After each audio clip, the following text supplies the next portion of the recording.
Not every little old lady is as sweet as your grandmother, and not every old man is as crippled as he looks. Just because they're elderly doesn't mean they're innocent.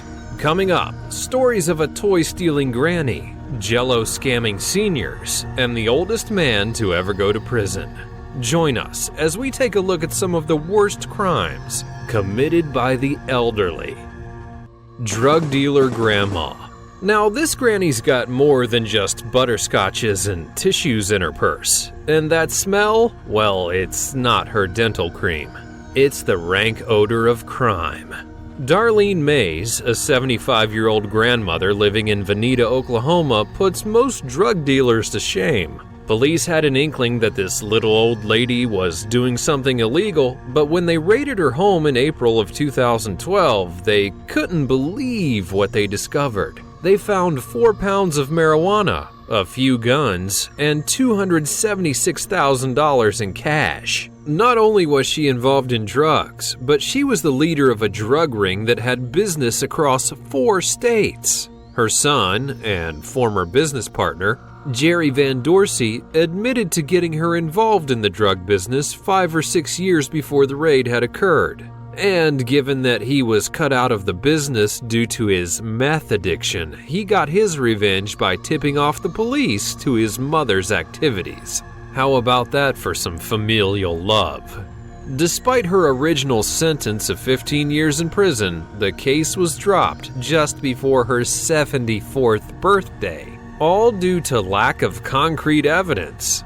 Now, we're left wondering, what more evidence do you really need than pounds of marijuana, a cache of guns, and enough money to buy a house outright? Regardless, this is one bad granny. Strapped for cash. Apparently, Social Security just wasn't cutting it. So what do these elderly men decide to do? Well, rob a bank, naturally. In April of 2010, former mobsters, 73-year-old Jerry Scalise, 71-year-old Arthur Rachel, and 69-year-old Robert Pullia were plotting to rob Grange Bank in Chicago. Not only that, they were also planning on robbing the home of late former mob leader Angelo LaPietra. Now, this wasn't just any off-the-cuff plan. In fact, it was very well thought out. They considered every detail and watched the bank closely to time their crime perfectly. They ensured the weight of the money bags wouldn't fracture one of their hips or throw out their backs. They also monitored the guards and where they would be at any given time, and they were sure to know when the delivery trucks would be arriving and departing. They had the perfect plan, so what could go wrong? Well, at first, nothing really. They walked into the bank with masks and handguns and successfully stole $100,000. Given that they were under investigation by the FBI, though, the robbery led right back to them, and police caught them attempting to break into Angelo's house. And that was that. However, this wasn't Scalise and Rachel's first rodeo. They were arrested and served 13 years for robbing a jeweler in London of a 45-carat Marlboro diamond. Now, we think we know what inspired Scalise. However, he was a technical consultant for Public Enemies, a bank robbery film. Whatever the reason, these 3 old men clearly weren't satisfied with simply collecting Social Security and plotting chess moves. Sandy Jello. Now, who wants to pay for something when you can find a way to get it for free? That's what this elderly couple did, except they weren't exactly clipping coupons. In 2009, Long Island husband and wife, 68-year-old Alexander Clement and 64-year-old Christine Clement, bought a surplus of packages of Jello pudding mix from various stores, but then returned them all shortly after their purchase. As it turns out, they took out the pudding mix and replaced it with salt and sand, earning them a profit of $1.40 for each returned box. But this old couple definitely wasn't greedy. Instead of keeping all of their stolen pudding for themselves, they decided to share amongst their friends. Now, there are few things that old people love more than free pudding. So, had their plan worked, they would have been heroes. However, when Jello customers began complaining that instead of opening the box to find the magical powder, they found sandwich baggies full of sand, they then reported them to the store. While they never intended to cause any harm, the two were eventually caught and arrested. Who would have thought someone would go that far for some free pudding? Would you? Let us know in the comments below. Toys for Granny. Now, the next time your grandparents come to your house for the holidays, bearing tons of gifts, you may want to ask where they came from. That's because 73-year-old Virginia Kelly, who just so happens to be a foster mother and president of the Latino Foster Parents Association, turned out to be a real-life Grinch, stealing Christmas from poor children for years. Unlike most people who pick up a few extra shifts at work or maybe even a seasonal job for a little extra holiday spending money, this little old lady had her own entrepreneurship up her sleeve. She stole toys from the Toys for Tots program, a U.S. Marine Corps program that distributes toys to children that may not otherwise have anything under the Christmas tree. And as it turns out, she had been stealing them to give to her foster children, which may have been a redeeming quality, but instead she ended up selling them for profit. After she was arrested, police found more than 11,000 toys in her home, which equates to about $375,000, and her foster children were removed. She showed no remorse, refusing to apologize, so she was sentenced to 60 days in jail, 120 days of home confinement, and 3 years of probation. Virginia's heart, unlike the Grinch's, did not grow 3 sizes that day. Playing with fire. Now, if you think you hate your in-laws, check this one out. This family drama all started with a marriage and a dowry. In Mumbai, India, Neelam Thorat's father refused to meet the dowry demands of 62-year-old Mangal Bharat Thorat after her marriage to Sunil Thorat. So what does Mangal do? Well, he kills her, of course. Following an argument with Neelam, Mangal beat the poor 19-year-old newlywed, poured kerosene all over her body, and then set her on fire. She would later die at Bhatia Hospital with 85% of her body scorched. However, Mangal wasn't the only guilty party here. Neelam's father-in-law and husband were said to be behind the scheme as well, but then there wasn't enough evidence to officially convict them. This crime did not go unpunished by any means, however. Mangal was rightfully sentenced to life in prison, not that she has much life left to live. After hearing this story, you may want to call up your mother-in-law and tell her that you love her. At least she hasn't set you on fire. Hopefully, that is. Don't mess with Grandpa's cash.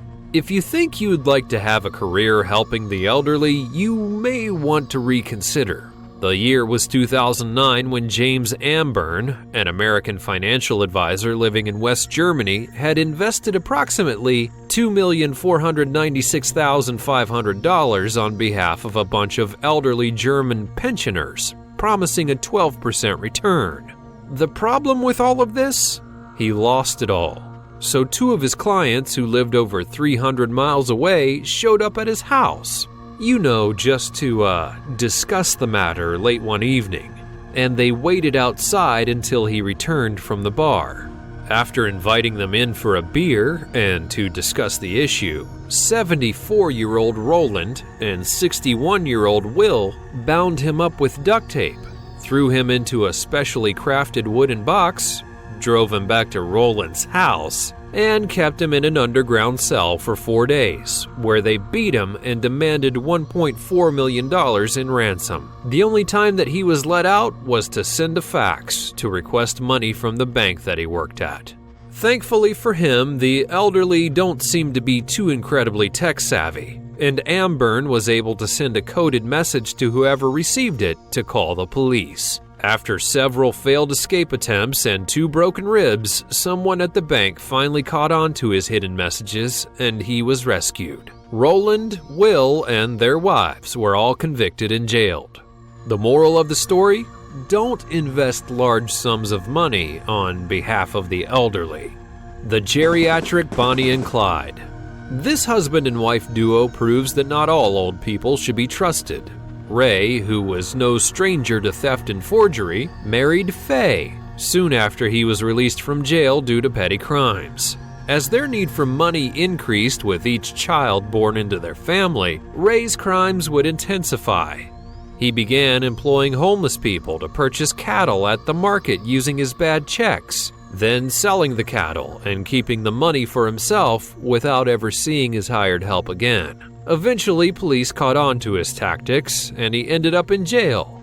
It was then that he decided to up his game and began eliminating these farmhands himself after he was done with them. It worked.